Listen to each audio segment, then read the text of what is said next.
أعوذ بالله من الشيطان الرجيم بسم الله الرحمن الرحيم إن الحمد لله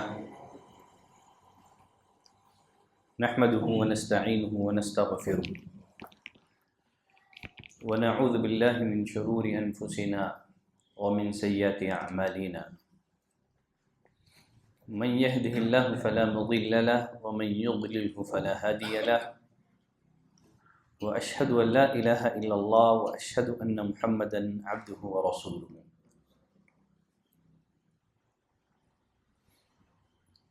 جنت میں بلند درجہ کیسے نصیب ہوگا؟ سابقہ کلاسوں میں بتایا جا چکا ہے جنت کے مختلف درجات ہیں. اس کے متعلق کتب احادیث میں بہت ساری احادیث مروی ہیں.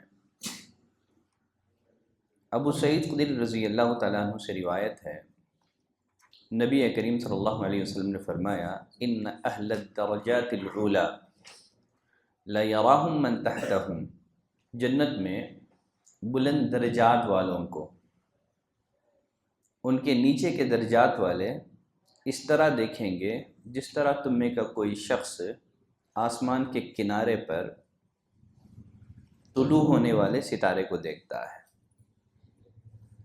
اسی حدیث میں آگے نبی کریم صلی اللہ علیہ وسلم نے فرمایا وَإِنَّ أَبَا بَكَرٍ وَعُمَرٍ مِّنْهُمْ، ابو بکر اور عمر بلا شبہ ان بلند درجات میں ہوں گے رضی اللہ عنہما. مزید آپ نے فرمایا وَأَنْعَمَا،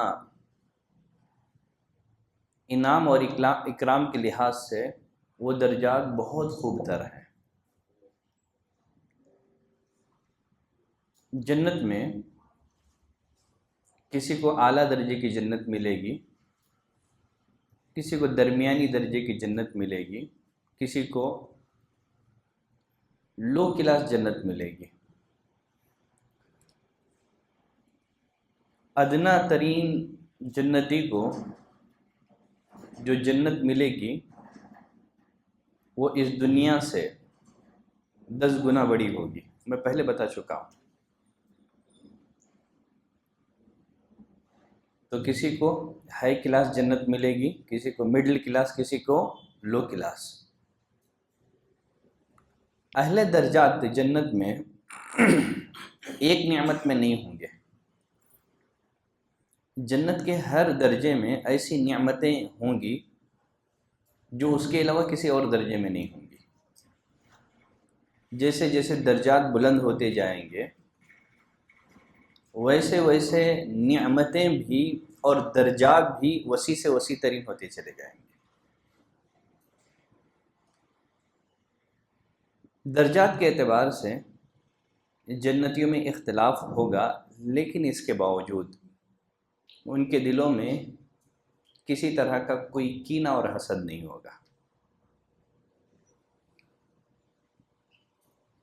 نیچے درجے والے جنتی اپنے سے اوپر والے جنتیوں کو دیکھ کر کے دل میں کسی طرح کا کوئی حسد، کینہ، بغض نہیں رکھیں گے. اللہ تعالیٰ نے سورۃ الحجر آیت نمبر 47 میں فرمایا وَنَزَعْنَا مَا فِي صُدُورِهِم مِّن غِلٍّ، ہم ان کے سینے میں جو بھی کینہ ہوگا اسے نکال دیں گے.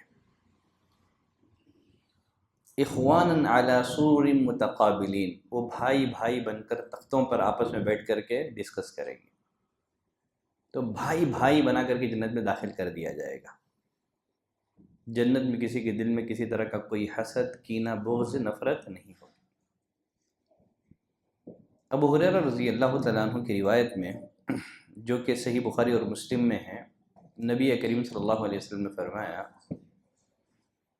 لا اختلاف بینہم، جنتیوں میں آپس میں کسی طرح کا کوئی اختلاف نہیں ہوگا. ولا تباغض، نہ ہی ان کے دلوں میں کسی طرح کا بغض اور کینہ ہوگا. قلوبہم قلب واحدہ، ان کے دل ایک دل ہوں گے، ان کے دل ایک دل ہوں گے. یسبحون اللہ بکرۃ وعشیا، صبح و شام اللہ کی تسبیح بیان کریں گے۔ تسبیح ایک ایسی عبادت ہے، جنت میں بھی جنتیوں کو تسبیح کا موقع دیا جائے گا۔ حالانکہ دنیا دار العمل ہے، آخرت یہ دار الجزا ہے، وہ عمل کی جگہ نہیں ہے۔ لیکن جنت میں جہاں تک تسبیح اور تحمید کا معاملہ ہے، جنتی اللہ کی تسبیح اور تحمید بیان کرتے رہیں گے۔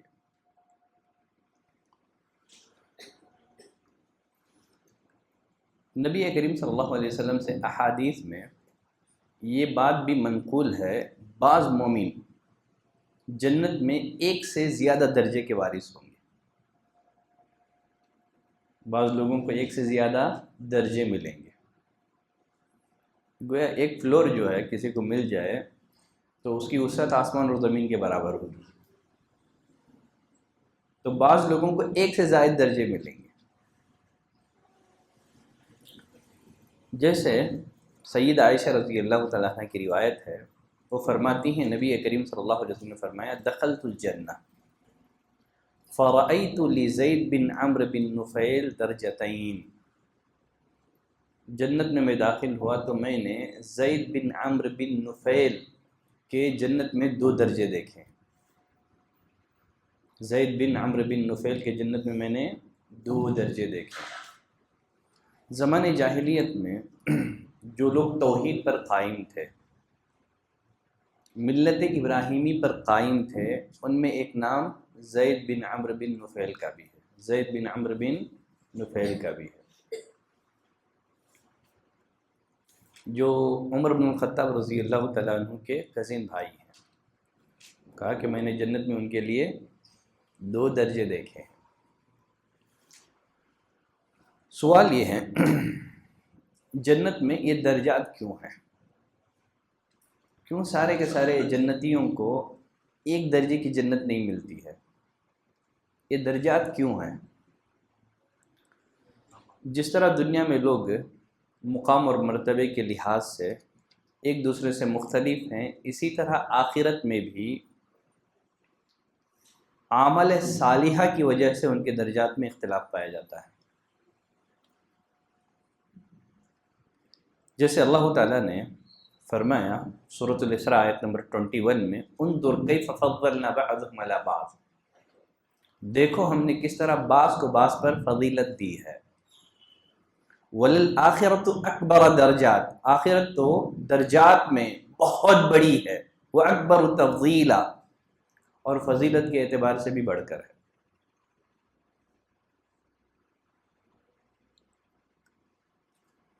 بہت سارے لوگ ایسے ہیں ہمارے معاشرے میں، جب اپنے کسی ساتھی اور دوست کو دنیا کے کسی بلند منصب پر فائز دیکھتے ہیں تو ان کا سینہ تنگ ہو جاتا ہے،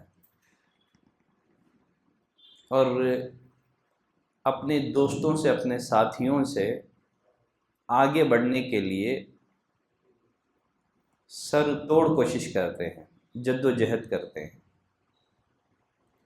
لیکن اخروی معاملات میں اس طرح کا مسابقہ اور مقابلہ ہمیں نظر نہیں آتا ہے۔ حالانکہ دنیا فانی ہے اور آخرت باقی ہے۔ چالاک مومن وہ ہے، عقل مند مومن وہ ہے جو جنت میں اپنے درجات کو بلند کرنے کی حرص رکھتا ہے، اور وہ مسابقہ دنیاوی معاملات کو لے کر کے نہیں ہے بلکہ اخروی معاملات کو لے کر کے کرتا ہے، اس لیے کہ دنیا تو فانی ہے، دنیا تو ختم ہو جائے گی، آخرت باقی ہے۔ ایک مومن کا مسابقہ فانی دنیا نہیں ہوتی ہے بلکہ باقی آخرت ہوتی ہے۔ اللہ نے فرمایا بل تؤثرون الحیات الدنیا، تم تو دنیاوی زندگی کو ترجیح دیتے ہو، والآخرۃ خیر وابقی، آخرت بہتر ہے، ہر لحاظ سے بہتر ہے۔ دنیا آخرت کے مقابلے میں ایسی ہے جیسے تم میں کا کوئی شخص اپنی انگلی سمندر میں ڈال کر کے نکالے، دیکھے کہ اس کی انگلی کیا لے کر کے لوٹتی ہے۔ والآخرۃ خیر، آخرت بہتر ہے، وابقی، دنیا فانی ہے، یہاں کی جو نعمتیں ہیں سب فانی ہیں، لیکن آخرت باقی ہے، وہاں کی نعمتیں لازوال ہیں۔ تو عقل مند وہ مومن وہ ہے جو جنت میں اپنے درجات کو بلند کرنے کی کوشش کرتا ہے، اس کے لیے جد و جہد کرتا ہے۔ نبی کریم صلی اللہ علیہ وسلم نے ہمیں اس بات کا حکم دیا ہے کہ جب ہم اللہ سے جنت کا سوال کریں تو کس جنت کا سوال کریں؟ جنت الفردوس کا سوال کریں۔ جب اللہ سے ہمیں مانگنا ہی ہے تو اللہ سے کبھی یہ سوال نہ کرے کہ اللہ جنت میں جیسے جیسے داخلہ دے دے، بلکہ ایک مومن اللہ تعالیٰ سے جنت الفردوس کا سوال کرتا ہے۔ اسی لیے آپ نے فرمایا وَإِذَا سَأَلْتُمُ اللَّهَ فَاسْأَلُوا الْفِرْدَوْسَ، اللہ سے جب تمہیں سوال کرنا ہو تو جنت الفردوس کا سوال کرو، اس لیے کہ یہ جنت کا سب سے بہترین حصہ ہے۔ اب سوال یہ ہے جنت میں بلند درجات کیسے حاصل ہوتے ہیں؟ جنت میں بلند درجات کیسے حاصل ہوتے ہیں؟ جنت میں بلند درجات آرزوؤں سے، خواہشوں سے، تمناؤں سے، مال اور دولت سے، دنیاوی منصب سے حاصل نہیں ہوتی، بلکہ ایمان اور عمل صالح کے ذریعے سے۔ جس قدر ہمارا ایمان مضبوط ہوگا، جس قدر ہمارے نام اعمال میں اعمال صالحہ ہوں گے، اسی قدر جنت میں ہمارے درجات بلند ہوتے چلے جائیں گے۔ جیسے سورہ طٰہٰ آیت نمبر 75 میں اللہ نے فرمایا وَمَن يَأْتِهِ مُؤْمِنًا، جو کوئی ایمان والا ہو کر قد عمل الصالحات، نیک عمل کر کے اللہ عز و جل کے پاس حاضر ہوگا، فَأُولَئِكَ لَهُمُ الدَّرَجَاتُ الْعُلَىٰ، ایسے ہی لوگ ہیں جن کے لیے بلند درجات ہیں، ایسے ہی لوگ ہیں جن کے لیے الدرجات العلیٰ، بلند درجات ہیں۔ سعد بن ابی وقاص رضی اللہ تعالیٰ عنہ جب بیمار تھے تو نبی کریم صلی اللہ علیہ وسلم نے اس موقع سے انہیں نصیحت کی، فرمایا انک لن تخلف فتعمل عملا تبتغی بہ وجہ اللہ، بلا شبہ آپ کو پیچھے چھوڑا گیا ہے، اللہ کی رضا کے لیے تم جو بھی عمل کرو گے الا ازددت بہ درجۃ ورفعۃ، اس کے بدلے میں آپ کے درجے میں اور آپ کے رفعت میں اضافہ ہی ہوگا۔ ایک بندے مومن کو چاہیے کسی بھی نیکی کے کام کو حقیر اور معمولی نہ سمجھیں، پتہ نہیں کون سی نیکی کو اللہ تعالیٰ قبول فرمائے اور وہ نیکی جنت میں بلندی درجات کا سبب بن جائے۔ اسی بنا پر نبی کریم صلی اللہ علیہ وسلم نے سیدہ عائشہ سے بھی کہا تھا لا تحقرن من المعروف شیئا، کسی بھی نیکی کے کام کو حقیر اور معمولی نہ سمجھو۔ بھائی سے مسکرا کر ملنا ہی کیوں نہ ہو، یہ بھی ایک نیکی ہے، اس کو بھی معمولی اور حقیر نہ سمجھا جائے۔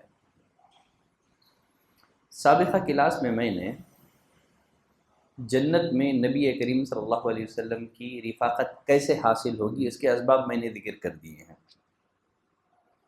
گویا جنت میں بلندی درجات کو پانے کے اسباب میں سے ایک سبب یہ بھی ہے کہ آدمی نبی کا پڑوسی بن جائے، جنت میں اسے نبی کی رفاقت حاصل ہو جائے، گویا اسے جنت میں بلند درجات حاصل ہو۔ آج کے کلاس میں مزید کچھ ایسے اعمال کا تذکرہ کروں گا جو کوئی انہیں اپنائے گا اسے جنت میں بلند مقام حاصل ہوگا، نصیب ہوگا۔ جنت میں بلندی درجات کا باعث بننے والے اعمال میں سب سے پہلے نمبر پر ہے اللہ کا تقوی اختیار کرنا، اللہ کا تقوی اختیار کرنا۔ اللہ تعالیٰ نے سورۃ الزمر میں فرمایا لَٰكِنِ الَّذِينَ اتَّقَوْا رَبَّهُمْ، جو لوگ اپنے رب سے ڈرتے ہیں لَهُمْ غُرَفٌ مِّن فَوْقِهَا غُرَفٌ، ان کے لیے بالا خانے ہیں، جن کے اوپر بھی بنے بنائے بالا خانے ہیں، پھر تجری من تحتها الانہار، جس کے نیچے سے نہریں جاری ہے، وعد اللہ، اللہ کا وعدہ ہے، اللہ تعالیٰ اپنے وعدے کی خلاف ورزی نہیں کرتا ہے۔ تقوی کسے کہتے ہیں؟ میں اس سے پہلے سابقہ کلاس میں تقوی کی وضاحت کر چکا ہوں۔ تقوی یہ ہے کہ بندہ اللہ سے ڈر کر کے گناہوں سے اپنے آپ کو بچا لے۔ تقوی کا لفظ دو معنوں کے لیے بولا جاتا ہے، ایک ہے ڈرنا اور دوسرا ہے بچنا۔ ڈرنا اور بچنا، تقوی کے مفہوم میں یہ دونوں باتیں ہیں کہ بندہ اللہ سے ڈر کر کے گناہوں سے بچ جائے، گناہوں سے باز آنے کا کوئی دوسرا ریزن نہ ہو، محض اللہ سے ڈر کر کے بندہ گناہوں سے اپنے آپ کو بچا لے، اسی کا نام تقوی ہے۔ عمر بن عبدالعزیز رحمۃ اللہ علیہ فرماتے ہیں تقوی صرف رات کے قیام اور دن کے روزے کا نام نہیں ہے۔ اگر کوئی آدمی دن میں صوم رکھتا ہے، رات میں قیام اللیل کرتا ہے، تو ہم اس کے بارے میں یہ نہیں کہہ سکتے کہ متقی ہے۔ تو تقوی رات کے قیام اور دن کے صوم کا نام، روزے رکھنے کا نام نہیں ہے، بلکہ فرماتے ہیں تقوی تو اللہ کے فرائض کی ادائیگی اور اس کے محرمات کو ترک کرنے کا نام ہے۔ بہت سارے لوگ ہیں رات میں قیام اللیل کرتے ہیں لیکن فجر کی نماز میں غائب ہو جاتے ہیں، یا فجر کی جو صلاۃ ہے باجماعت ادا نہیں کرتے ہیں۔ تو تقوی یہ ہے کہ بندہ فرائض کی ادائیگی اور محرمات کو ترک کر دے۔ پھر فرماتے ہیں اس کے بعد جو بھی تم عمل صالحہ کرو وہ بہتر ہے۔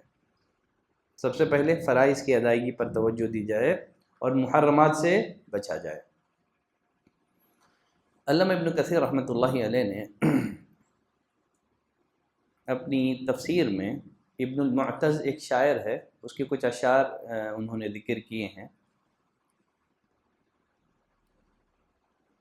قل الذنوب صغیرہا و کبیرہا، گناہ چاہے چھوٹے ہو یا بڑے ہو اسے ترک کر دو، اسی کا نام تقوی ہے۔ گناہ چاہے چھوٹے ہو یا بڑے ہو ترک کر دو، اسی کا نام تقوی ہے۔ کسی بھی گناہ کو معمولی نہ سمجھو، اس لیے کہ پہاڑ جو بنتا ہے نا، چھوٹے چھوٹے کنکریوں سے پہاڑ بنتا ہے، بس اوقات ایک معمولی چنگاری بڑے آگ کی شکل اختیار کر لیتی۔ تو تقوی یہ ہے کہ ہر طرح کے گناہوں سے بچا جائے، آدمی معاشرے میں ایسے زندگی گزارے، گناہوں سے ایسے بچا کر چلے جیسے خاردار راستے پر چلتا ہے۔ اگر آدمی کسی ایسے راستے پر چلے جس کے دونوں طرف کانٹے دار جھاڑیاں ہوں، تو کیسے وہ اپنے دامن کو بچا کے چلتا ہے، کہیں اس کے کپڑے جھاڑیوں میں، خاردار جھاڑیوں میں الجھ نہ جائیں۔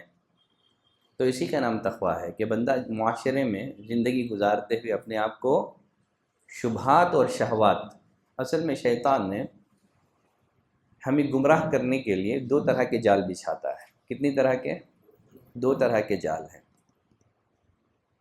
ایک ہے شبہات اور دوسرا ہے شہوات۔ دنیا میں جو شرک ہو رہا ہے، دنیا میں لوگ جو بدعات میں مبتلا ہیں، اس کی وجہ شبہات ہے۔ اس کی وجہ کیا ہے؟ شبہات ہے۔ لوگ شرک کر رہے ہیں نا، کچھ شبہے ہیں، کچھ ڈوٹ ہیں ان کے پاس، شیطان نے ان کے دل میں کچھ شبہے پیدا کر دیے ہیں۔ جس طرح بادشاہ کے پاس وزیر کے بغیر نہیں جا سکتے، اسی طرح اللہ کے پاس بھی اولیاء کا وسیلہ پکڑے بغیر نہیں جا سکتے، یہ شبہ ہے۔ اگر آپ لوگوں کو بدعات سے روکو تو کہتے ہیں اس میں کرنے میں کیا حرج ہے، تو شبہے ہیں۔ تو دنیا میں جو بھی شرک ہو رہا ہے، بدعات ہو رہے ہیں، اس کی وجہ کیا ہے؟ شبہات ہے۔ شبہات جو ہے یہ علمی بیماری ہے۔ کیا ہے یہ؟ علمی ہے، بیماری ہے۔ اگر آدمی کو صحیح علم حاصل نہ ہو، نفع بخش علم حاصل نہ ہو، تو پھر وہ شبہ کا شکار ہوگا۔ اسی لیے نبی کریم صلی اللہ علیہ وسلم اللہ سے صرف علم کا سوال نہیں کرتے تھے، بلکہ علم نافع کا سوال کرتے تھے۔ علم نافع وہ ہے جس سے تمام طرح کے شبہات کا خاتمہ ہو جائے۔ تو شیطان دو طرح کے جال بچھاتا ہے، ایک شبہات، نمبر دو شہوات۔ دنیا میں جو بھی نافرمانیاں ہو رہی ہیں نا، گناہ کے کام، اس کی وجہ کیا ہے؟ شہوات ہے۔ اس کی وجہ کیا ہے؟ شرک اور بدعت کی وجہ شبہات ہیں۔ گناہوں کی وجہ شہوات ہے۔ تو متقی کون ہے؟ شبہات اور شہوات سے بچ جائے۔ جو علمی خرابی ہے اور عملی خرابی ہے، شہوات عملی خرابی ہے، ان سے بچ گیا تو آدمی متقی بن گیا۔ یقیناً جو لوگ تقوی اختیار کرتے ہیں اللہ تعالیٰ نے جنت میں ان کے لیے بلند بالا خانے تیار کر رکھے ہیں۔ جنت میں درجات کی بلندی کا باعث بننے والا ایک عمل اللہ عز و جل سے خوف رکھنا بھی ہے، اللہ کا ڈر۔ اللہ تعالیٰ نے سورہ انفال میں فرمایا انما المؤمنون الذین اذا ذکر اللہ وجلت قلوبہم، حقیقت میں مومن وہ ہیں جب ان کے سامنے اللہ کا ذکر کیا جاتا ہے تو ان کے دل کام جاتے ہیں، ان کے دلوں میں کب کب کی تاریخ ہو جاتی ہے، اللہ کا ڈر۔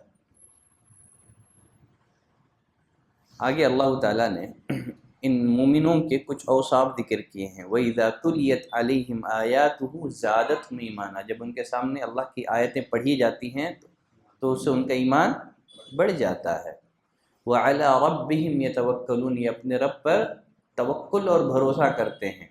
پھر مزید ان کے اوصاف کیا ہیں؟ الَّذِينَ يُقِيمُونَ الصَّلَاةَ، نماز قائم کرتے ہیں، جو ہم نے ان کو دیا ہے اس میں سے خرچ کرتے ہیں۔ أُولَٰئِكَ هُمُ الْمُؤْمِنُونَ حَقًّا، یہی لوگ حقیقی معنوں میں مومن ہیں۔ لہم درجات عند ربہم، ان کے لیے ان کے رب کے پاس کیا ہیں؟ درجات ہیں، مغفرت ہے، ورزق کریم، عزت کی روزی ہے۔ کن کے لیے ہیں یہ؟ مومنین جو اللہ سے ڈرتے ہیں۔ فضیل بن عیاض رحمۃ اللہ علیہ فرماتے ہیں بندہ جس قدر اللہ کو جاننے لگے گا اسی قدر وہ اسے ڈرے گا۔ مزید فرماتے ہیں بندے کے دل میں جس قدر جنت کا شوق پیدا ہوگا اسی قدر وہ دنیا سے بے رغبتی اختیار کرے گا۔ جس قدر اللہ کو جانے گا اسی قدر وہ ڈرے گا۔ من کان باللہ اعلم کان منہ اخوف، بندے کو اللہ کے بارے میں جس قدر نالج ہوگا، اللہ کے اسماء اور صفات کی جس قدر واقفیت ہوگی اسی قدر وہ اللہ سے ڈرے گا۔ بندے کے دل میں جس قدر جنت کا شوق ہوگا اسی بقدر اس کے دل میں دنیا سے بے رغبتی پیدا ہوگی۔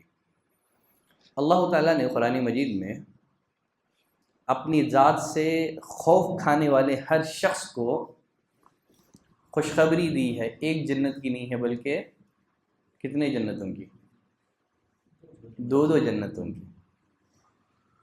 پھر جنت میں بھی کئی جنتیں ہیں، جنت میں بھی کیا ہیں؟ کئی جنتیں ہیں۔ دیکھیے پھر اللہ سے جو ڈرنے والے لوگ ہیں ان کی دو قسمیں ہیں۔ جو اللہ سے ڈرنے والے لوگ ہیں ان کی کتنی قسمیں ہیں؟ دو قسمیں ہیں۔ ایک ہے مقربین کا ڈرنا اور دوسرا ہے اصحاب الیمین کا ڈرنا۔ مقربین جو اللہ کے مقرب ترین بنتے ہیں، دوسرے وہ جن کا نام اعمال ان کے دائیں ہاتھ میں دیا جائے گا۔ تو اللہ سے ڈرنے والے دو طرح کے لوگ ہیں۔ ان دونوں کا ذکر اللہ تعالیٰ نے سورہ رحمان میں کیا ہے۔ پہلے تو مقربین کا ذکر کیا ہے، جیسے اللہ تعالیٰ نے فرمایا وَلِمَنْ خَافَ مَقَامَ رَبِّهِ جنتان، جو لوگ اپنے رب کے سامنے کھڑے ہونے سے ڈر گیا اس کے لیے دو جنتیں ہیں۔ پھر مزید اللہ تعالیٰ نے اس جنت کے اوصاف کا تذکرہ کرنے کے بعد آگے اللہ تعالیٰ نے فرمایا وَمِن دُونِهِمَا جنتان، ان کے علاوہ مزید دو جنتیں ہیں۔ وہ جو دو جنتیں ہیں وہ مقربین کے لیے ہیں۔ وَمِن دُونِهِمَا جنتان، پھر ان دو جنتوں کے علاوہ مزید اور دو جنتیں ہیں۔ یہ کن کے لیے ہیں؟ اصحاب الیمین کے لیے۔ کن کے لیے ہیں؟ اصحاب الیمین، جن کو ان کا نام اعمال دائیں ہاتھ میں دیا جائے گا۔ تو ہمیں کس میں شامل ہونا ہے؟ صرف مقربین پر قناعت کر لیں گے یا کوشش کریں گے کہ اللہ کے مقرب ترین بندوں میں شامل ہو جائیں؟ اللہ کے مقرب ترین بندوں میں شامل ہونے کی کوشش کرنا ہے۔ تو کتنے باغات ہو گئے؟ 4 ہو گئے نا۔ اور حدیث میں نبی کریم صلی اللہ علیہ وسلم نے ان چاروں جنتوں کی صفات کو ہمارے سامنے واضح کیا، جیسے عبداللہ بن قیس رضی اللہ تعالیٰ عنہ کی روایت ہے، نبی کریم صلی اللہ علیہ وسلم نے فرمایا ان فی الجنت جنتین من فضۃ آنیتہما وما فیہا، بلا شبہ جنت میں دو جنتیں ایسی ہیں جن کے برتن اور جو کچھ ان میں ہے وہ سب کچھ چاندی کا ہے۔ دو جنتیں ایسی ہیں جن کے برتن، ان کا جو کچھ فرنیچر ہے نا، سب چاندی کا ہے۔ فرمایا وجنتین من ذہب آنیتہما وما فیہا، دو جنتیں ایسی ہیں جن کا سب کچھ فرنیچر جو ہے، اس کے برتن سب سونے کے ہیں۔ تو دو جنتیں ایسی ہیں جس کے برتن اور اس کے سارے ساز و سامان سونے کے ہیں، یہ مقربین کے لیے۔ دو جنتیں ایسی ہیں جن کے برتن اور ان کا ساز اور سامان وہ کیا ہے؟ چاندی کا ہے۔ یہ کن کے لیے ہے؟ کن کے لیے؟ اصحاب الیمین کے لیے، جن کا نام عمل ان کے دائیں ہاتھ میں دیا جائے گا۔ خیر چلیں آگے بڑھتے ہیں۔ جنت میں درجات کی بلندی کا باعث بننے والا ایک عمل صبر کرنا ہے، آزمائشوں پر صبر کرنا ہے۔ ابو ہریرہ رضی اللہ تعالیٰ عنہ سے روایت ہے، وہ فرماتے ہیں نبی کریم صلی اللہ علیہ وسلم نے فرمایا ان الرجل لیکون له المنزلۃ عند اللہ تبارک و تعالی، اللہ کے پاس بندے کا ایک مقام، ایک درجہ طے ہوتا ہے۔ اللہ تعالیٰ کا اپنے ایک بندے کے لیے کوئی ایک مقام طے ہوتا ہے کہ میرے بندے کو جنت میں یہ مقام عطا کرنا ہے، لیکن اس مقام تک پہنچنے کے لیے اس کے عمل ناکافی ہیں، اس کی نیکیاں ناکافی ہیں۔ اب اس مقام تک اپنے بندے مومن کو پہنچانا ہے تو اللہ کیا کرتے ہیں؟ نبی کریم صلی اللہ علیہ وسلم نے فرمایا فما یزال یبتلیہ بما یکرہ، اللہ تعالیٰ ناپسندیدہ اشیاء سے اس کی آزمائش کرتے رہتا ہے، حتی یبلغہ ذالک، یہاں تک کہ اسے اس مرتبے اور منزل پر پہنچا دیتا ہے۔ اور یہی روایت تھوڑی سی الفاظ کی تبدیلی کے ساتھ بھی آئی ہے، اذا سبقت للعبد من اللہ منزلہ، جب اللہ کی طرف سے کسی بندے کے لیے کوئی مقام طے ہوتا ہے، اپنے عمل کے ذریعے سے وہ اس درجے تک نہیں پہنچ پا رہا ہے تو اللہ تعالیٰ اس کی آزمائش شروع کر دیتا ہے۔ کیسے آزماتا ہے؟ فی جسدہ، وہ آزمائش اس کے جسم سے ریلیٹڈ ہوگی، یعنی بیماری میں مبتلا کر دے گا، یا وہ اس آزمائش کا تعلق اس کے اہل و عیال سے ہوگا، یا اس کے مال سے ہوگا۔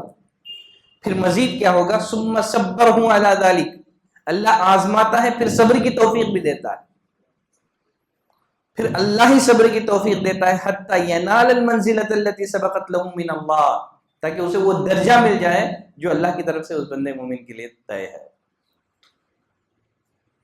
بلکہ اور ایک عجیب و غریب روایت ہے، شیخ البانی رحمۃ اللہ علیہ نے اس روایت کو بھی صحیح قرار دیا ہے، یود اہل العافیۃ یوم القیامۃ حین یعطی اہل البلاء ثواب، قیامت کے روز جب پریشان حال مصیبت زدہ لوگوں کو اجر ثواب دیا جائے گا۔ جو لوگ دنیا میں بیماریوں میں مبتلا تھے، مصیبتوں سے دوچار تھے، جب قیامت کے دن ان کو اجر و ثواب دیا جائے گا تو تندرست اور خوشحال لوگ خواہش کریں گے، لو ان جلودہم کانت خرضت فی الدنیا، اے کاش دنیا میں ہماری چمڑیوں کو قینچیوں سے کاٹ دیا جاتا، کاش ہم دنیا میں آزمائشوں سے گزارے جاتے۔ تو ہم لوگ یقیناً کسی نہ کسی مصیبت اور آفت میں مبتلا ہیں، اللہ آزماتا ہے بیماریوں کے ذریعے سے، لیکن ایسے موقع پر کس کی ضرورت ہے؟ صبر کی ضرورت ہے۔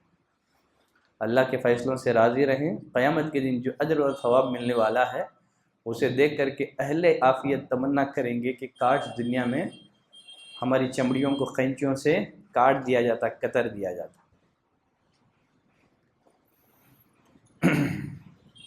خیر چلیں آگے بڑھتے ہیں۔ جنت میں درجات کی بلندی کا باعث بننے والا ایک عمل نماز ہے۔ کیا ہے؟ صلاۃ ہے، نماز ہے۔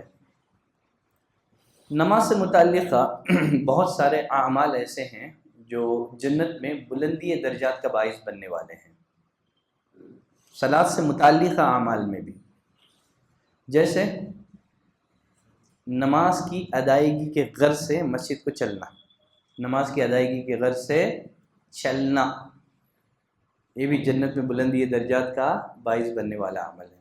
آپ کتنا چل کے جائیں گے مسجد کی طرف، اسی قدر کیا ہوگا، آپ کا درجہ جنت میں بلند ہوتا جائے گا۔ آپ صرف نہ یہ کہ جنت کی طرف قدم آگے بڑھا رہے ہیں، بلکہ بلند درجات کی طرف آپ اپنے قدم کو آگے بڑھا رہے ہیں۔ اس معنی کی بہت ساری روایتیں، کچھ روایتیں میں آپ کی خدمت میں رکھ دوں گا۔ ابو ہریرہ رضی اللہ تعالیٰ عنہ فرماتے ہیں، نبی کریم صلی اللہ علیہ وسلم نے فرمایا، الا ادلکم علی ما یمحو اللہ بہ الخطایا، اے میرے ساتھیوں، کیا میں تمہیں ایسے اعمال نہ بتاؤں جن کے ذریعے سے اللہ تعالیٰ گناہوں کو مٹا دیتا ہے، درجات کو بلند کرتا ہے؟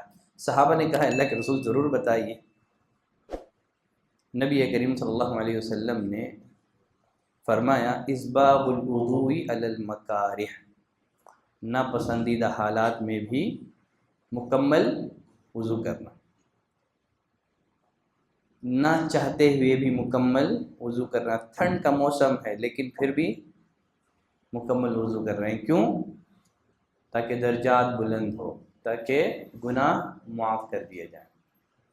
نمبر 2، جس کی وجہ سے اللہ تعالیٰ گناہوں کو مٹا دیتا ہے، درجات کو بلند کرتا ہے، وَكَثْرَةُ الْخُطَىٰ إِلَى الْمَسَاجِدِ، مساجد کی طرف قدم کثرت سے اٹھانا، مساجد کی طرف قدم کثرت سے اٹھانا، وَإِنْتِظَارُ الصَّلَاةِ بَعْدَ الصَّلَاةِ، ایک نماز کے بعد دوسری نماز کا انتظار کرنا، جیسے آپ نے فرمایا، وَرَجُلٌ قَلْبُهُ مُعَلَّقٌ بِالْمَسَاجِدِ، جن 7 لوگوں کو سایہ ملے گا ان میں سے ایک کون بھی ہے جس کا دل مسجد سے اٹکا ہوا ہے، ایک نماز پڑھا نہیں ہے کہ اسے دوسرے نماز کی فکر رہتی ہے۔ ابو ہریرہ رضی اللہ تعالیٰ عنہ کی روایت ہے، نبی کریم صلی اللہ علیہ وسلم نے فرمایا، صحیح مسلم میں یہ روایت موجود ہے، من تطہر فی بیتہ، جس کسی نے اپنے گھر میں اچھی طرح طہارت حاصل کی، یعنی وضو کیا، کامل وضو اس نے کیا، ثم مشى الی بیت من بیوت اللہ، پھر اللہ کے گھروں میں سے کسی گھر کی طرف چلا اس نے، لیقضی فریضۃ من فرائض اللہ، کیوں؟ تاکہ اللہ کے فرائض میں سے ایک فریضے کو ادا کرے، کیا ہوگا؟ کانت خطواتہ احداہم تحط خطیئۃ والاخری ترفع درجہ، تو اس کے قدم اس طرح شمار ہوں گے کہ اس کا ایک قدم گناہ مٹائے گا، دوسرا قدم درجات کو بلند کرے گا۔ آدمی وضو کر کے مسجد کی طرف چلتا ہے، ایک قدم آگے رکھ رہا ہے تو گناہ مٹ رہے ہیں، دوسرا قدم آگے بڑھا رہا ہے تو درجات بلند ہو رہے ہیں، اور کیا چاہیے؟ ابی بن کعب رضی اللہ تعالیٰ عنہ فرماتے ہیں، ایک انصاری صحابی تھے، لا اعلم رجالا ابعد من المسجد منه، مسجد میں جتنے بھی لوگ نماز پڑھنے کے لیے آتے ہیں نا، ان کا گھر سب سے دور، بہت دور سے آتے تھے۔ وَكَانَ لَا تُخْطِئُهُ صَلَاةٌ، اس کے باوجود ایک نماز ان کی نہیں چکتی تھی، نمازیوں میں سب سے زیادہ دور سے آنے والے، لیکن اس کے باوجود ایک نماز بھی چوکتی نہیں تھی۔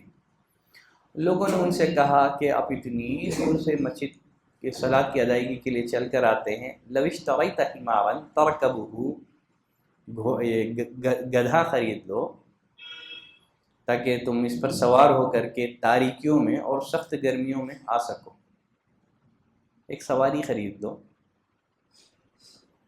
تو اس صحابی رسول نے جواب دیا، کہا، ما یسرنی ان منزلی لا جنب المسجد، مجھے یہ بات پسند نہیں ہے کہ میرا گھر مسجد کے پہلو میں ہو، مجھے یہ بات پسند نہیں ہے کہ میرا گھر مسجد کے پہلو میں ہو، انی ارید ان یکتب لی ممشای الی المسجد، میں تو چاہتا ہوں مسجد کی طرف جو میں چل کر کے جاتا ہوں، میرا چل کر کے جانا میرے نام اعمال میں لکھ دیا جائے، اور پھر میں جب نماز پڑھ کر کے اپنے گھر والوں کی طرف لوٹتا ہوں، یہ لوٹنا بھی میرے نام اعمال میں لکھا جائے۔ جب نبی کریم صلی اللہ علیہ وسلم کو اس کی اطلاع ملی تو آپ نے فرمایا قد جمع اللہ لک ذالک کلہ، اللہ نے تیرے لیے یہ سب کچھ جمع کر دیا ہے۔ جابر بن عبداللہ رضی اللہ تعالیٰ عنہ کی روایت ہے، اراد بنو سلمہ ان ينتقلوا الى قرب المسجد، مسجد نبوی کے قریب کچھ گھر خالی ہو گئے۔ بنو سلمہ ایک قبیلہ ہے، انہوں نے چاہا کہ مسجد کے قریب شفٹ ہو جائے۔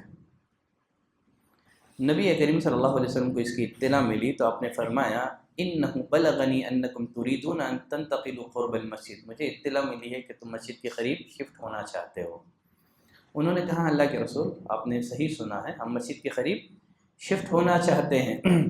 آپ صلی اللہ علیہ وسلم نے فرمایا یا بنی سلمۃ دیارکم تکتب آثارکم، اے بنو سلمہ اپنے گھروں میں رہو، تمہارے نشانات قدم لکھے جا رہے ہیں۔ تم جو مسجد کی طرف چل کر آ رہے ہو یہ تمہارے نشانات قدم لکھے جا رہے ہیں، اس کی وجہ سے تمہارے درجات بلند کیے جا رہے ہیں۔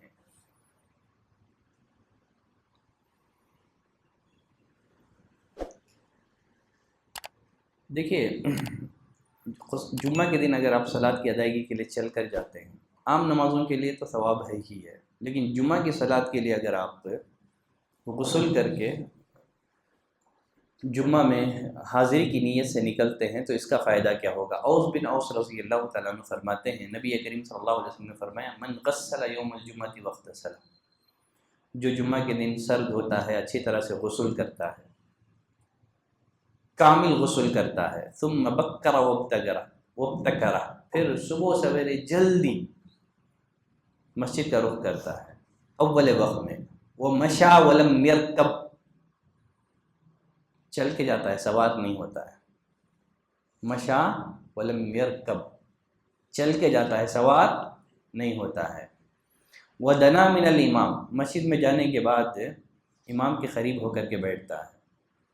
کچھ لوگوں کو مسجد میں اول وقت میں آ جاتے ہیں لیکن امام کے قریب بیٹھتے نہیں ہیں، ٹیک ہونا ہے ان کو، پیچھے کی طرف ٹیک لگا کر کے بیٹھ جاتے ہیں۔ حالانکہ جمعہ کی فضیلت سے متعلق جتنی بھی روایتیں آئی ہیں اکثر و بیشتر روایتوں میں اس بات کا ذکر ہے کہ وہ امام کے قریب ہو کر کے بیٹھتا ہے۔ تو یہاں بھی دیکھیے وَدَنَا مِنَ الْإِمَامِ، امام کے قریب ہو کر کے بیٹھتا ہے، فَاسْتَمَعَ وَلَمْ يَلْغُ، غور سے خطبہ سنتا ہے اور دوران خطبہ کوئی بیہودہ حرکت نہیں کرتا ہے، کیا ہوگا اس کے لیے ثواب؟ كَانَ لَهُ بِكُلِّ خُطْوَةٍ عَمْلُ سَنَةٍ أَجْرُ صِيَامِهَا وَقِيَامِهَا، تو اس کے لیے اس کے ہر قدم کے بدلے 1 سال کے روزے رکھنے کا اور 1 سال قیام کرنے کا اجر و ثواب لکھا جاتا ہے۔ سمجھا کہ نہیں سمجھا؟ آدمی اچھی طرح سے غسل کرے، اول وقت میں مسجد جائے، امام کے قریب ہو کر کے بیٹھے، خطبہ غور سے سنے، تو کیا ہوگا؟ اس کے ہر قدم کے بدلے، اس کے ہر قدم کے بدلے، چل کے آنا ہے، سوار نہیں ہے، ہر قدم کے بدلے 1 سال کے روزوں کا، 1 سال کے قیام اللیل کا ثواب۔ تو اگر آپ گھر سے آتے ہوئے 100 قدم آپ نے چل دیا تو 100 سال کے روزوں کا ثواب اور 100 سال کے قیام اللیل کا ثواب، تصور کر سکتے ہیں؟ تو وہ آپ جمعہ کے دن مسجد کی طرف قدم بڑھا رہے ہیں تو در حقیقت آپ جنت میں بلندی درجات کی طرف قدم آگے بڑھا رہے ہیں۔ پھر اسی طرح سے مسجد میں آ کر کے صف بندی، اس کی بھی بڑی اہمیت ہے۔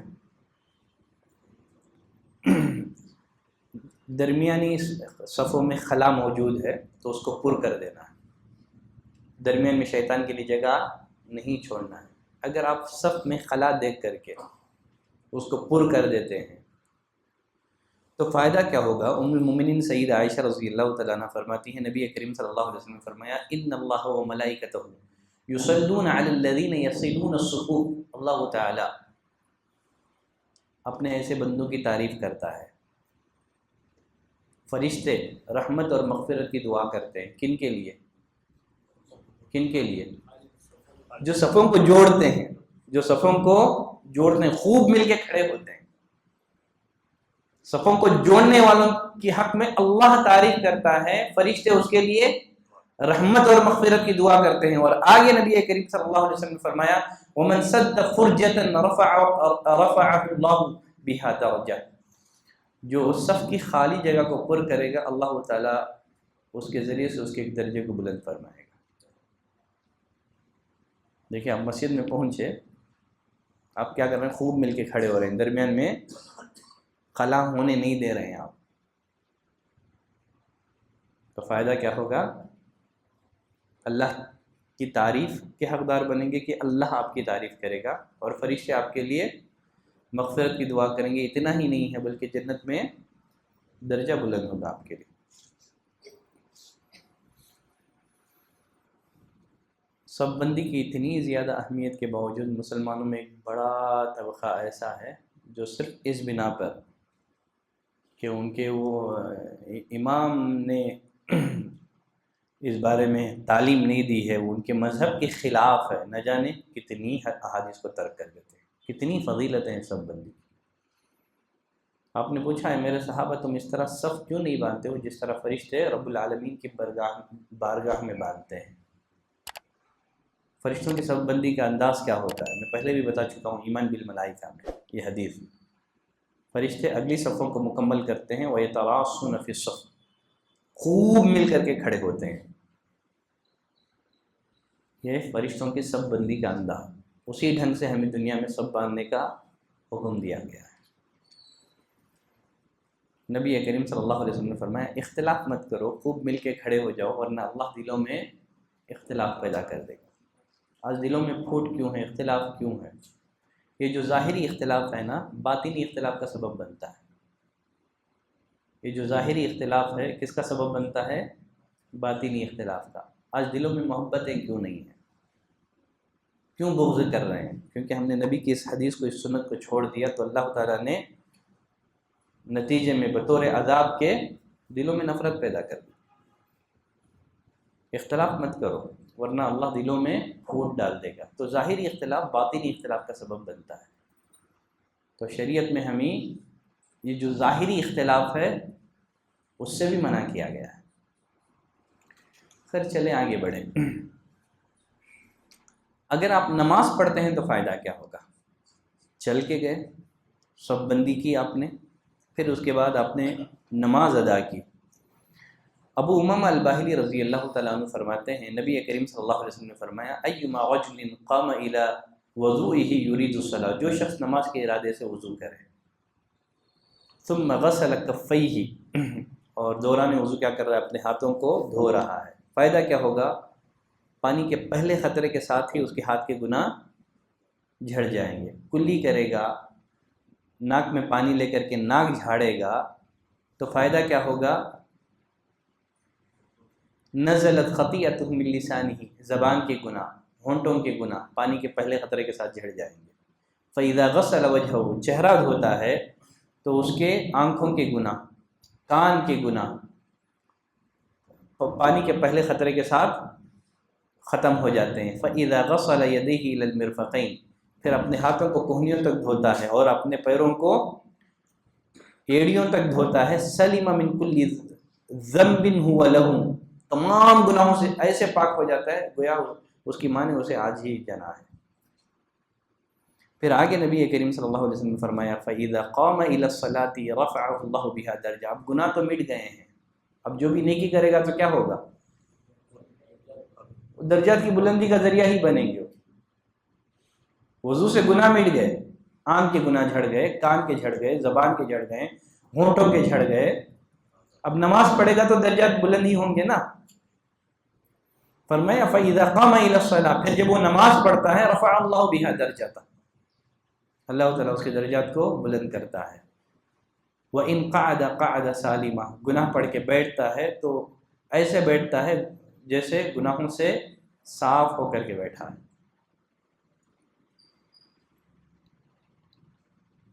اگر آپ چاہتے ہیں کہ جنت میں آپ کے درجات بلند ہو، اس کے لیے کثرت سے نوافل ادا کرنا یہ بھی ضروری ہے۔ بہت سارے لوگ ایسے ہیں جو فرض نماز کی ادائیگی کے لیے اللہ کے گھروں میں سب سے آخر میں آتے ہیں اور سب سے سب سے جلدی مسجد سے نکل جاتے ہیں، ایسے محسوس ہوتا ہے گویا وہ انگاروں پر بیٹھے ہوئے ہیں۔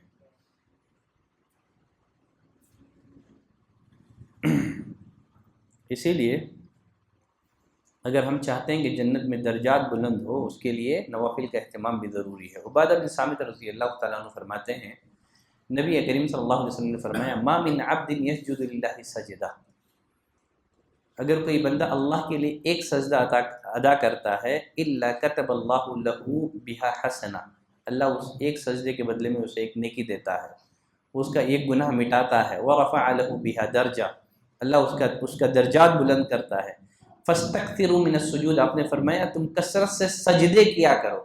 کثرت سے سجدے کیا مطلب نفل نمازیں پڑھا کرو، کیونکہ سجدہ نماز کا ایک اہم ترین حصہ ہے نا۔ حالانکہ مسجد میں ہم آتے ہیں تو مسجد میں ہم لوگ سجدہ کرتے ہیں، صرف سجدہ کرتے ہیں یا رکوع بھی کرتے ہیں؟ رکوع بھی کرتے ہیں، قیام بھی کرتے ہیں، لیکن مسجد کو مسجد کہا گیا ہے سجدہ کرنے کی جگہ۔ یہ سجدہ کیا ہے؟ گویا بندہ اللہ کے سامنے انتہائی درجے کی عاجزی کا اظہار ہے، اپنی پیشانی کو اپنے قدموں کی جگہ پہ جھکا دینا، اس سے زیادہ عاجزی ہو نہیں سکتی۔ یہ اللہ کو بہت پسند ہے، تو اسی بنا پر نماز پڑھنے والی جگہ کو یہ نہیں کہا جاتا کہ یہ قیام کرنے والی جگہ ہے، بلکہ کیا کہا جاتا ہے؟ سجدہ کرنے والی جگہ ہے۔ سجدہ اللہ کو بہت پسند ہے۔ اللہ نے فرمایا واسجد واقترب، سجدہ کر اللہ کے قریب ہو جا۔ اور حدیث میں بھی نبی کریم صلی اللہ علیہ وسلم نے فرمایا بندہ اللہ سے سب سے زیادہ قریب سجدے کی حالت میں ہوتا ہے۔ فاکثروا فیہ الدعاء، سجدے میں کثرت سے دعا مانگا کرو۔ کچھ لوگ جو ہے نا سنگل سجدہ کر کے دعا کرتے ہیں، اس کی کوئی دلیل کتاب اور سنت میں نہیں ہے۔ جو بھی دعا کرنا ہے آپ کو یا تو فرض نماز کے سجدوں میں یا تو نفل نماز کے سجدوں میں سنگل سجدہ کر کے دعا، اس کی کوئی دلیل کتاب اور سنت میں موجود نہیں ہے۔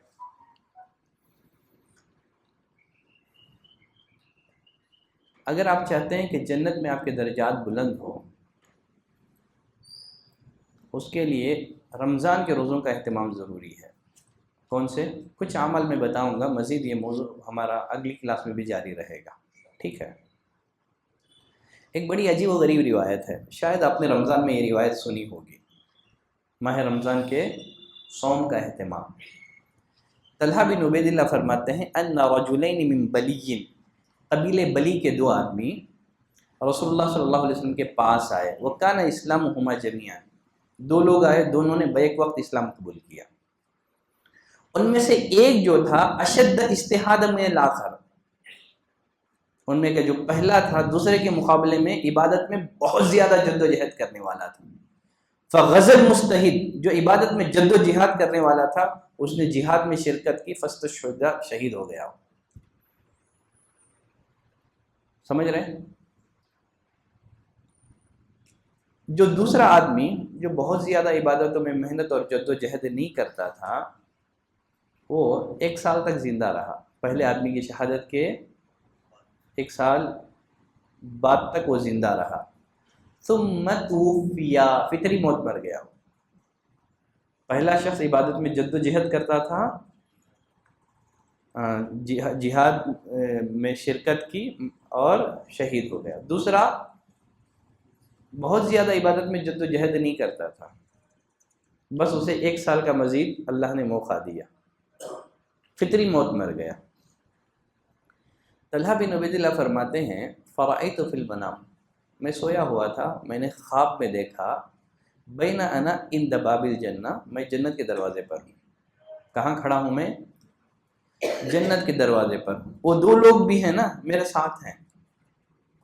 فخرج خارج من الجنہ، جنت سے ایک شخص نکلا یا ایک فرشتہ نکلا، داروغہ نکلا، اس نے پہلے اس آدمی کو داخلے کی اجازت دی جو فطری موت مرا تھا، وہ شہید کو نہیں۔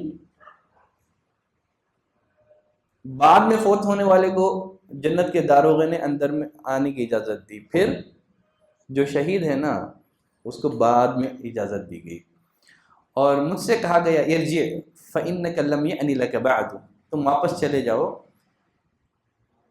ابھی تمہارا وقت نہیں آیا ہے، ابھی تمہارا وقت نہیں آیا ہے۔ فَأَصْبَحَ طَلْحَةَ يُحَدِّثُ بِهِ النَّاسِ، طلحہ رضی اللہ تعالیٰ عنہ کو بڑا تعجب ہوا، ایک ایسا عجیب و غریب خواب ہے، لوگوں کو بیان کرنے لگے اور سب لوگ تعجب کرنے لگے۔ ایک آدمی عبادت میں جد و جہد کرنے والا بھی ہے اور اللہ کی راہ میں اسے شہادت بھی نصیب ہوئی ہے، اور دوسرا شخص عبادت میں جد و جہد بھی نہیں کرتا تھا، فطری موت مرا ہے، فطری موت مرنے والا شہید سے پہلے جنت میں داخل ہو گیا۔ یہ کیسے ہو سکتا ہے؟ سب کو تعجب، اس لیے کہ صحابہ شہید کے فضائل نبی کی زبان سے سن چکے تھے۔ تعجب ہوا یہ کیسے ہو سکتا ہے فطری موت مرنے والا شہید سے پہلے جنت میں داخل ہو جائے۔ صحابہ ڈسکس کر رہے تھے، تعجب کر رہے تھے، یہاں تک کہ واقعی کی اطلاع نبی کریم صلی اللہ علیہ وسلم کو مل گئی۔ آپ نے پوچھا من ای ذالک تعجبون، اس میں تعجب کی بات کیا ہے؟ تم جو تعجب کر رہے ہو اس میں تعجب کی بات کیا ہے؟ کہا اللہ کے رسول وہ عبادت میں بہت زیادہ جد و جہد کرنے والا تھا، پھر شہید ہو گیا ہے، اور جو دوسرا پہلے سے شہید سے پہلے جنت میں داخل ہو گیا، اس میں تعجب نہیں تو اور کیا ہے؟ نبی کریم صلی اللہ علیہ وسلم نے پوچھا مجھے یہ بتاؤ الیس قد مکث ھذا بعدہ سنہ، فطری موت مرنے والا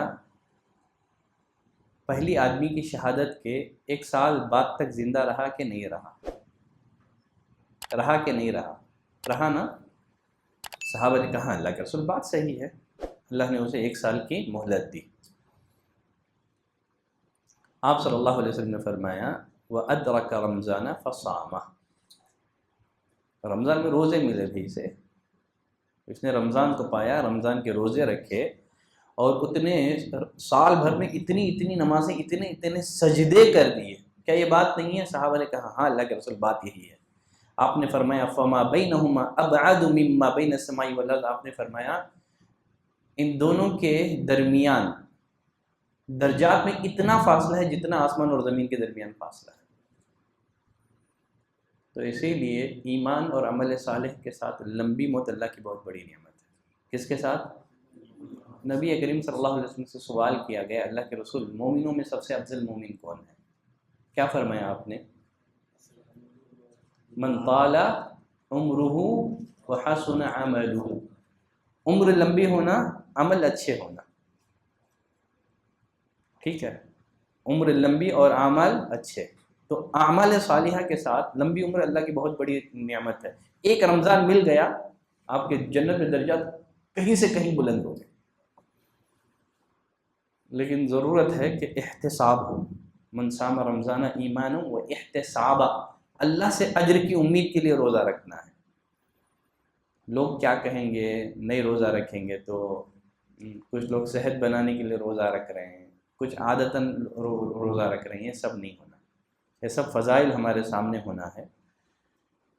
اس انٹینشن کے ساتھ اگر ہم روزہ رکھیں گے تو انشاءاللہ پھر آپ کا روزہ رکھنا آپ کو جنت میں کہیں سے کہیں پہنچا سکتا ہے۔ کتنا وقت ہو گیا؟ 55 منٹ، بہت زیادہ ہو گیا آج۔ خیر یہ جو موضوع ہے ہمارا، ہم جنت میں اپنے درجات کو کیسے بلند کر سکتے ہیں، اس سے متعلق مزید گفتگو آنے والی کلاسز میں آئے گی۔ خیر چلیں آج کے لیے انشاءاللہ اتنی گفتگو کافی ہے۔ صلی اللہ علی نبینا محمد وعلی آلہ وصحبہ وسلم تسلیما کثیرا، سبحانک اللہم وبحمدک، اشہد ان لا الہ الا انت، استغفرک واتوب الیک۔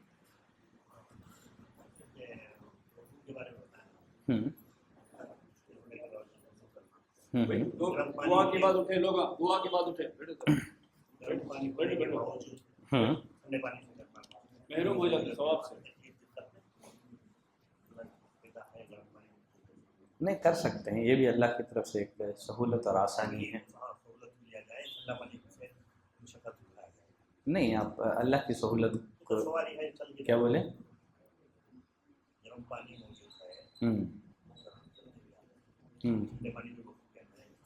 کبھی آپ کے لیے حالات ایسے ہو جائیں، درپیش ہو، ٹھیک ہے، جہاں آپ کے پاس ہے ہی ٹھنڈا پانی، کوئی نہیں ہے، کوئی دوسرا اویلیبل ہی نہیں ہے آپ کے پاس،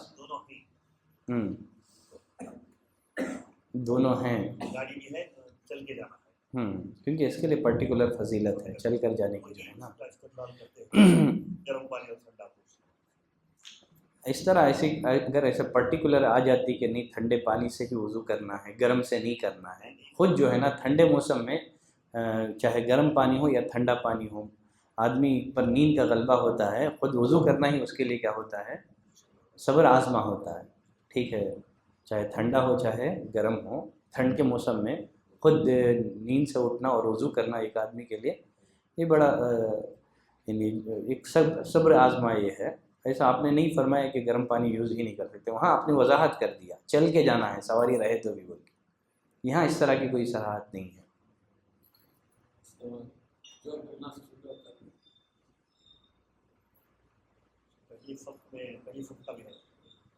وہ الگ ہے، درجات کی بلندی کا نہیں ہے وہ. ان اللہ و ملائکتہ یصلون علی الصف الاول، جو پہلی صف میں نماز پڑھتے ہیں اللہ تعریف کرتا ہے، فرشتے اس پر بھی.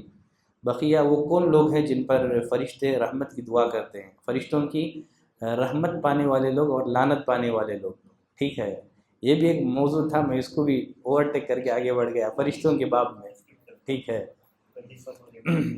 ورنہ وہ بھی ایک موضوع تھا ہمارے پاس. ٹھیک ہے، وہ کون لوگ ہیں جو فرشتوں کی ان کی دعا کو پانے والے لوگ، اور کون لوگ ہیں جن کے حق میں فرشتے لعنت کریں گے. تو یہ بھی ایک موضوع تھا میرے پاس. میں سوچا، حالانکہ شروع میں ہمارا ارادہ کیا تھا کہ 7 مہینے میں ختم کرنا ہے بول کر کے، ٹارگٹ وہی تھا. لیکن بعد میں لوگوں کا اصرار آیا کہ نہیں شیخ آپ ہم کو جلدی مت کرو، آرام سے پڑھاؤ بول کر کے.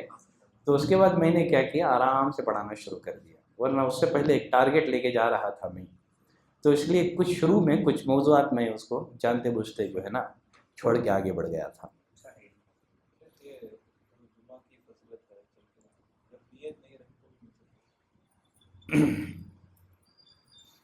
نہیں، نیت کرنا ہے آپ کو، نیت ضروری ہے. انما الاعمال بالنیات، تمام اعمال کا دار و مدار نیتوں پر.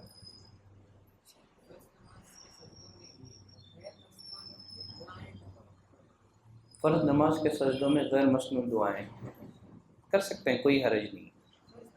فرض نماز میں بھی کر سکتے ہیں، حدیث عام ہے. وہ یہ جو حدیث ہے عام ہے، وہ جو فرض اور نفل دونوں کو شامل ہے. آپ نے فرمایا کہ بندہ اللہ سے سب سے زیادہ قریب نماز میں ہوتا ہے، صلاۃ میں ہوتا ہے. ٹھیک ہے، سجدے کی حالت میں ہوتا ہے. اقرب ما یکون العبد من ربہ وهو ساجد، یہ حدیث عام ہے جو فرض اور نفل دونوں نمازوں کو شامل ہے. ٹھیک ہے، تو فرض اور نفل دونوں نمازوں میں اگر آپ عربی زبان پر قادر ہیں تو آپ کے لیے کسی دوسری زبان میں دعا کرنا جائز نہیں ہے. اگر کوئی آدمی عربی زبان میں دعا کرنے پر قادر نہیں ہے تو اگر وہ بوقت ضرورت اگر وہ اپنی زبان میں بھی دعا کر لینا چاہے تو اس کی بھی گنجائش ہے. اولا یہ ہے کہ نبی کریم صلی اللہ علیہ وسلم کی کچھ جامع ترین دعاؤں کو یاد کر لیں جس میں دین اور دنیا کی بھلائی طلب کی گئی ہو، ان کے ذریعے سے دعا کریں. افضل یہی ہے. لیکن کبھی کبھار آدمی کرنا چاہے کسی ضرورت کے تحت، انشاءاللہ اس کی گنجائش ہے، لیکن قادر کے لیے نہیں ہے، عاجز کے لیے. قادر کے لیے نہیں ہے بلکہ عاجز کے لیے. لیکن حدیث عام ہے، اس میں یہ نہیں ہے کہ نفل نماز میں کر سکتے ہیں فرض میں نہیں کر سکتے، ایسا کچھ نہیں ہے. کچھ اہل علم نے تفریق کی ہے، ٹھیک ہے، اس میں اہل علم کی ڈفرینٹ اوپینین ہے، لیکن حدیث کے الفاظ کا تقاضا یہی ہے کہ اس حدیث کو عام رکھا جائے، نفل کے لیے خاص نہ کیا جائے.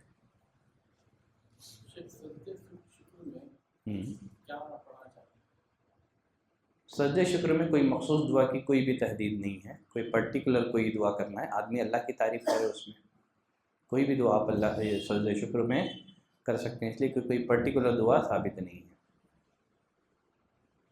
الحمدللہ الذی بنعمتہ تتم الصالحات. ٹھیک ہے، کوئی بھی اللہ کی تعریف، کسی نعمت کے ملنے پر اللہ کی تعریف. ٹھیک ہے، انشاءاللہ کوئی حرج نہیں ہے.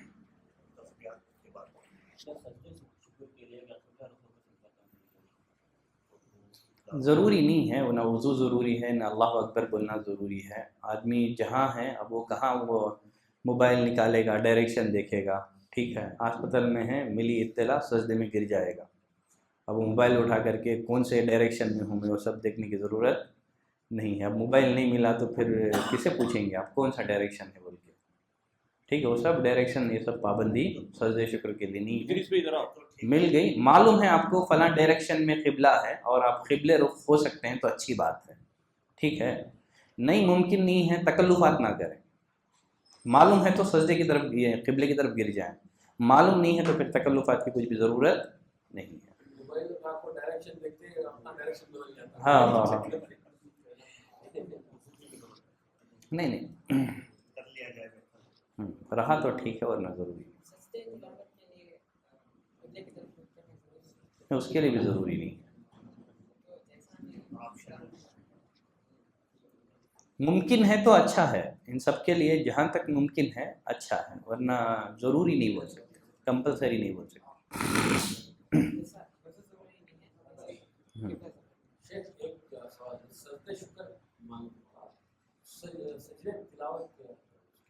سجدہ تلاوت قرآن پڑھ رہے تھے، قرآن میں سجدے ہیں نا 14 یا 1500 سجدے آپ کو ملیں گے. تو جب آپ کا گزر آیت سجدہ پر سے ہو تو آپ کو سجدہ کرنا ہے. ہاں وہ دعا ثابت ہے، اس روایت کو شیخ البانی وغیرہ نے حسن قرار دیا ہے. بعض اہل علم میں گنجائش نکالی ہے، کوئی بھی دعا آپ کر سکتے ہیں، لیکن یہ دعا پڑھ لیں سجدہ وجہ الذی خلقہ وشق سمعہ وبصرہ تبارک اللہ احسن الخالقین.